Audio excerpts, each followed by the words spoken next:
Os jogadores colorados tiveram folga nesta segunda-feira e se reapresentam na terça para se preparar visando o jogo contra o Atlético Paranaense no próximo fim de semana pelo Campeonato Brasileiro.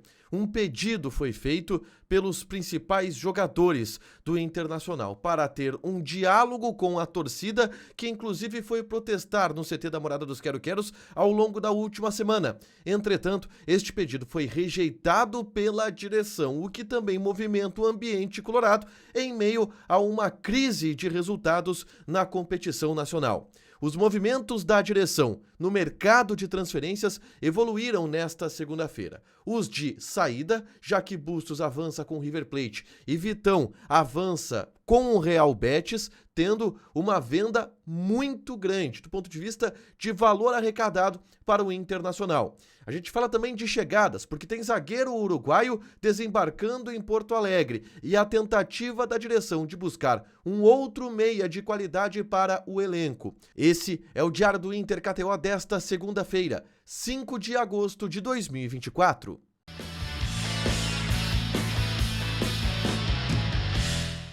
Tudo bem, gente? Obrigado pela participação aqui. Não esquece de deixar teu like, te inscrever, de ativar as notificações. Bora falar do Internacional aqui no A Dupla nesse vídeo. Um resumo do que de mais importante aconteceu no noticiário colorado ao longo desta segunda-feira. A gente começa falando sobre o dia do Internacional, que foi de folga. Os atletas não trabalharam no CT da Morada dos Quero-Queros, pensando no descanso e na reapresentação que acontece nessa terça-feira no CT de Alvorada. Para essa partida contra o Atlético Paranaense, que é o próximo confronto do Internacional, alguns desfalques importantes. O Borré, por exemplo, ele está fora da partida, não só pelo desconforto muscular que ele teve durante o jogo, mas também pelo fato de que ele levou o terceiro cartão amarelo e com isso não enfrenta o Atlético Paranaense no estádio Beira-Rio no próximo fim de semana. Entretanto, o Roger falou na última entrevista coletiva sobre o otimismo de contar com alguns jogadores que estavam no departamento médico. E o jogador que mais se espera isso é o Thiago Maia. O Thiago Maia, enfim, deve retornar à equipe nessa partida contra o Atlético Paranaense. Tudo vai depender, é claro, dos treinamentos dessa semana, mas existe um otimismo muito grande para que ele esteja à disposição. Wanderson e Mercado muito provavelmente vão seguir fora da equipe, como estiveram também na última partida do empate contra a equipe do Palmeiras, tá? Se espera um ambiente mais tranquilo nesta semana na Morada dos Quero-Queros, com comparação à semana passada, onde a gente teve, por exemplo, no treino de reapresentação, protestos das torcidas organizadas do Internacional. E isso não é, pelo menos, aguardado na próxima semana. Inclusive, a respeito desses protestos, o Alexandre Ernst, do canal Vozes do Gigante, trouxe uma informação nesta segunda-feira que é muito importante e impactante do ambiente colorado. De acordo com Ernst, dois jogadores do Internacional, de acordo com o Voz do Gigante, dois jogadores do Internacional pediram para a direção uma conversa com a torcida, uma conversa com os líderes das torcidas que estavam protestando no CT da Morada dos Quero-Queros. E esse pedido foi negado pela direção do Internacional, que entendeu que isso só inflamaria mais o ambiente, isso só traria uma imagem de ainda mais incerteza, de ainda mais instabilidade para o momento colorado, que estava buscando uma tranquilidade para trabalhar, pensando no jogo contra a equipe do Palmeiras. Esse pedido ele foi negado e não houve essa conversa direta, esse recebimento por parte de alguns jogadores às torcidas organizadas do Internacional. Avançando na pauta, e aí a gente tem que falar das movimentações que a direção colorada está fazendo no mercado de transferências, porque nesta segunda-feira muitas delas avançaram. Eu falo, por exemplo, das liberações de dois jogadores, Bustos e Vitão, e da chegada de um zagueiro, o Rogel, Agustin Rogel, que é um zagueiro uruguaio de 26 anos de idade, que estava no Hertha Berlim e chega agora ao Internacional por um ano de empréstimo, tá? Eu trouxe detalhes desse dia de movimentação, que teve também uma mudança no departamento de futebol do Internacional. O Felipe Becker não é mais o vice-presidente de futebol do clube. Quem é o vice-presidente de futebol agora é o José Olavo Bisol, que ocupou recentemente o cargo de diretor de futebol. Todos esses movimentos eu trago nesse vídeo que eu gravei na tarde desta segunda-feira. É só clicar para assistir e se atualizar a respeito do que o Inter mudou nesta segunda e do que o Inter avançou nesta segunda do ponto de vista de janela de transferências, tá? Mas algumas informações importantes para eu complementar aqui, tá? E uma delas é um valor impressionante que o Inter estará recebendo por Vitão.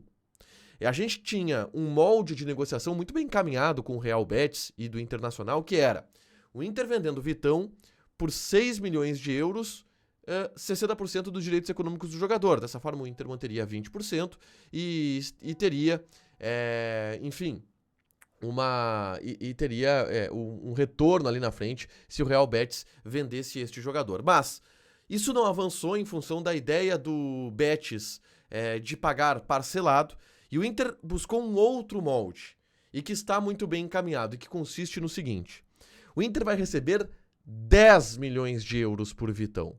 Vai ser parcelado, vai ser ao longo de anos, é verdade, mas serão 10 milhões de euros. 10 milhões de euros, 60 milhões de reais. E o Inter ainda vai ter um lucro em cima de uma futura venda do Vitão, que, dependendo do valor que o Vitão seja vendido pelo Real Betis para outro clube, pode ser 20% de uma plusvalia, que é a diferença do lucro, vamos dizer assim, que o Betis teria com o Vitão, ou 20% daquilo que o Betis vender acima de 10 milhões de euros, se ele for vendido por 30 milhões de euros, 20% de 20 milhões de euros, só para explicar. Ou então, se o valor for muito baixo, para não atingir essa plusvalia, o Inter ficaria com 15% de uma futura venda do jogador. Esse é o molde que está desenhado hoje e que deve finalizar a venda do Vitão. O Inter conseguiu 4 milhões de euros a mais nessa negociação. É um valor impressionante de um jogador que veio de graça. O Inter não pagou nada para ter o Vitão do Shakhtar Donetsk, que apenas conseguiu articular uma renovação contratual em função da normativa da FIFA que protegia os jogadores que estavam no leste europeu.